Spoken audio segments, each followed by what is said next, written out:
Hello, in today's tutorial I'm going to show you how to create this laser effect as well as this engine effect in Blender 2.8 with Eevee. Then later I'm going to show you how to do essentially the same thing in Cycles. So without further ado, let's jump in. So you'll see I have my scene here. I've got my spaceship and everything set up. I have two particle emitters here. And if I select the particle emitters, you can see that I just have particles coming from a very, very small single face there.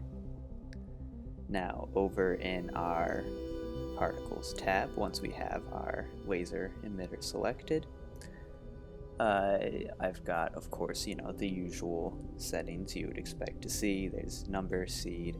These things are all going to be different in your scene, but the important thing is that you want to go down to rotation, and you want to have the orientation axis to object Y, or if your object is at a different orientation for front, then you can choose something else, but it should be object Y because that's what Blender considers as front, so I would recommend modeling everything that way. Next, you want to go into field weights, and you should either turn off the gravity for your lasers. If you're, it's a laser, there's not going to be gravity. Depending on the individual effect you're going for, you might want it, but in this case, I don't have gravity on because it's in space. And under render as object, and then I have instanced the laser object there. And so that's why it shoots the lasers. You also might want to adjust the scale some, and our actual laser model is just a subdivided cube that's been stretched out along the y-axis. It's kept in another collection. Make sure you don't have that collection set to render so that there's not just a single stationary laser floating in your scene. As for creating the glowing effect, if we go over to our material, you should have the material applied to your actual laser. And then my material is it's super simple. It's just an emission, and I give it a color, and then I put it on 50 strength. You can adjust that however you want.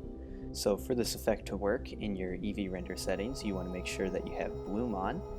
And just to explain the settings in here, the threshold is how bright something has to be in order for it to be affected by bloom. The knee controls the curve of the bloom effect, essentially. Like it says there, it makes a transition between under/over the threshold gradual. The radius it's the radius. It's just how big it is. There's the color. You can change that if you want to make all blooms have a certain kind of color to them. I usually just leave it at white, and that'll work fine for our effect. Then intensity is just how bright the bloom gets. I'm leaving that at 0.5. The radius, I think I mentioned, I put at pretty high. It's not usually at 10.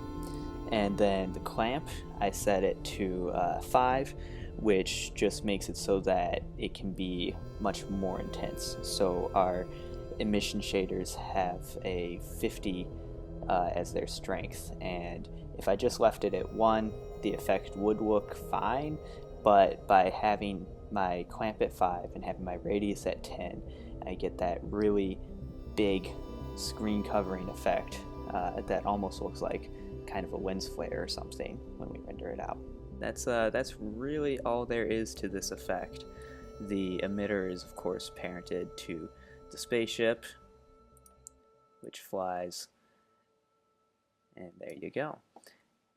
The engine is really just the same thing. It's just a sphere parented to the back there, and it has another emission on it. So doing the same thing in Cycles is very easy. The first thing you want to do is make sure that you have your render engine set to Cycles. Cycles will look a lot nicer, it'll just take longer.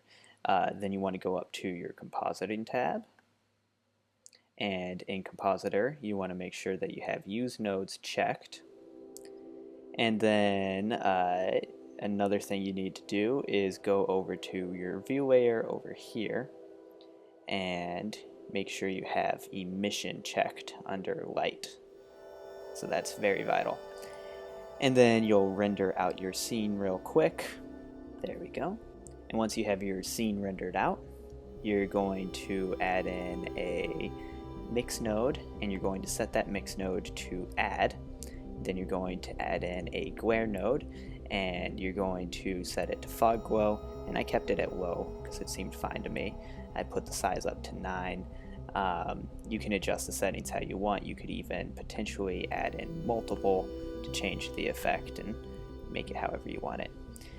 Now you're just plugging in your emission pass into your glare, and then you're putting that into the bottom input of our mix node, and then you're putting our overall image into the top one of our mix node, and then you put that to the composite, and then your scene is all done and you can render out your animation. And that's all for today, folks. I hope you enjoyed this tutorial. Have fun and don't be afraid to experiment with stuff. Let me know if you have any questions or comments, and feel free to like and subscribe, and I hope you have a great day. Bye bye.